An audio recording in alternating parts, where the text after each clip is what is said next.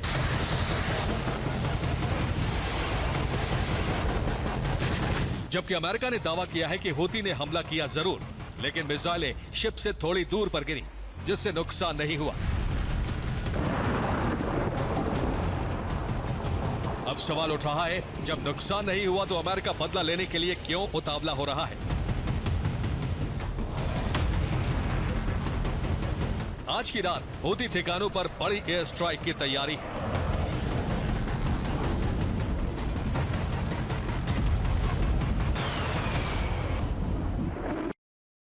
तो लाल सागर में हूती ने कोहराम मचाया हुआ। एक दिन पहले इजरायली शिप पर हूती ने मिसाइल से अटैक किया, जिससे इजरायली कार्गो शिप का एक हिस्सा डूबने लगा था। इस दौरान टास्क फोर्स के साथ रेस्क्यू जहाज उसे बचाने आए। रेस्क्यू शिप इजरायली शिप को खींचकर अफ्रीकी देश जिबूती लेकर जा रहे थे। इस दौरान टास्क फोर्स के शिप कवर फायर दे रहे थे, जिससे हूती के हमले रोके जा सके। यमन के पास बॉब अल मंदेब स्ट्रेट से अफ्रीकी देश जिबूती की दूरी 122 किलोमीटर है। जिबूती पर अमेरिका और चीन दोनों के सैन्य ठिकाने हैं।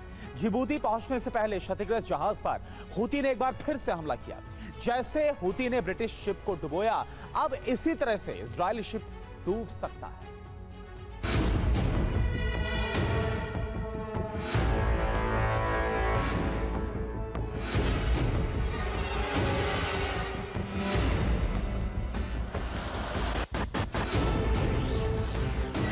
दरअसल जिबूती अदन की खाड़ी के पास पड़ने वाला सबसे नजदीकी अमेरिकी मिलिट्री बेस है, इसलिए टास्क फोर्स उसे जिबूती लेकर जा रही थी।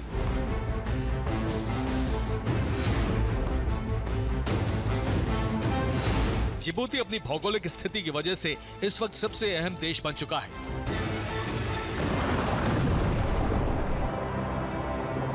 खासतौर से अगर लाल सागर की तनातनी को देखा जाए,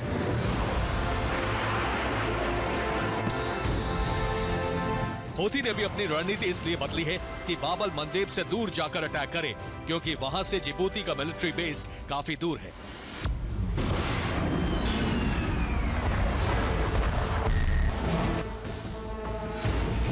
जिबूती पर 11 मिलिट्री बेस हैं, जिसमें 10 पश्चिमी देशों के हैं, जिन्हें अमेरिका और फ्रांस मिलकर ऑपरेट करते हैं। एक वक्त में फ्रांस के 1500 और अमेरिका के 1000 सैनिक जिबूती पर तैनात रहते हैं, जबकि चीन ने हाल ही में एक नेवल बेस बनाया है। दरअसल जिबूती पोर्ट के जरिए लाल सागर रूट और सोमालिया सी रूट दोनों पर ही नजर रखी जा सकती है। इसके अलावा अफ्रीकी देशों पर दबदबा बनाए रखने के लिए जिबूती पर बेस जरूरी है।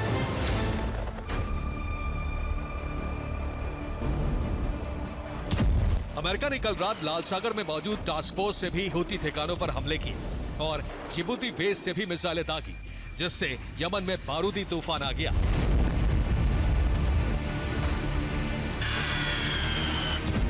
इसके बाद अमेरिका की तरफ से दावा किया गया है,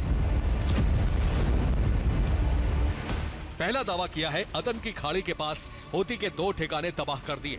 दूसरा दावा किया है अल हुदैदा पर ड्रोन लॉन्च साइट को तहस नहस कर दिया। तीसरा दावा किया है लाल सागर में हूथी की 2 मिसाइलें इंटरसेप्ट करके उन्हें नष्ट कर दिया। चौथा दावा किया है लाल सागर में हमला करने आई 3 ड्रोन बोट को उड़ा दिया। पांचवा दावा किया है हूथी लड़ाकों को अदन की खाड़ी से खदेड़ दिया। लेकिन हूथी को कमजोर समझना अमेरिका की भूल साबित हो सकती है, क्योंकि वो सिर्फ मुखौटा है, उसके पीछे असली खेल ईरान का है। तभी लाल सागर में हूथी इतनी हिमाकत दिखा पा रहा है। Bureau report, TV9 Bharatvarsh.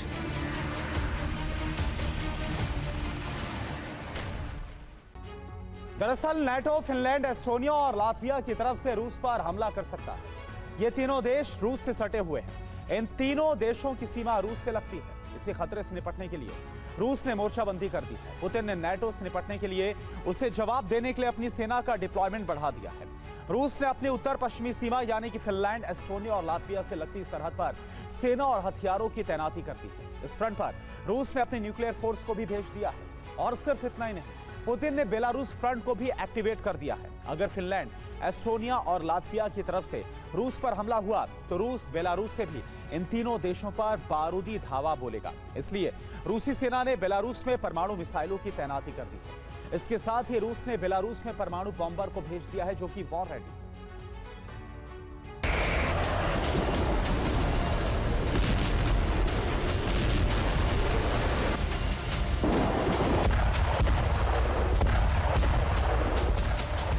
Putin और उनकी सेना की तैयारी यही नहीं खत्म हुई। रूस अपनी परमाणु पनडुब्बियों को सीक्रेट लोकेशन पर भेज रहा है।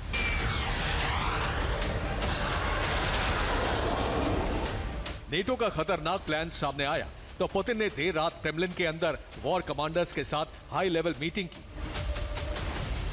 बैठक में सबमरीन के नए ठिकानों की पहचान की गई। इसके बाद इन पनडुब्बियों को नई लोकेशन की तरफ रवाना कर दिया गया। क्रेमलिन के आदेश के बाद रूसी नेवी ब्लैक सी, बाल्टिक सी और नॉर्थ सी को सबमरीन से घेर रही है। जानकारी के मुताबिक रूस ने अपनी परमाणु पनडुब्बियों को बाल्टिक सागर, काला सागर और उत्तरी सागर में नए लोकेशन पर भेजा है।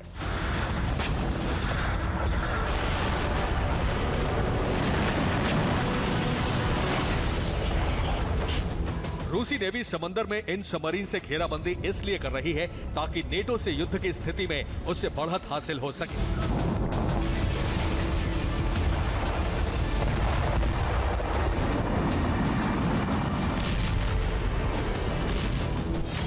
रूसी तैयारी के बाद फ्रांस के राष्ट्रपति इमैनुअल मैक्रों ने कहा है कि रूस को रोकने के लिए युद्ध जरूरी है। अगर अब यूरोप चुप रहा तो वो कायर कहा जाएगा।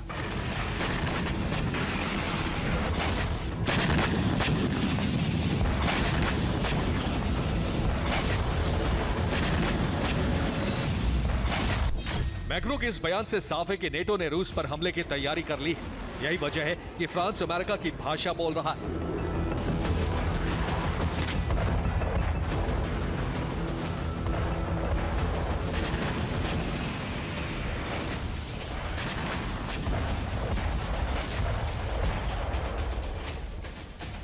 और यही वजह है कि रूस ने अमेरिका की अगुवाई वाले नेटो के साथ युद्ध करने की तैयारी कर ली है। उसने न सिर्फ फिनलैंड, एस्टोनिया और लातविया से लगती सीमा पर सैन्य तैनाती कर दी है, बल्कि यूरोप के कई देशों में भी डिप्लॉयमेंट बढ़ा दी है।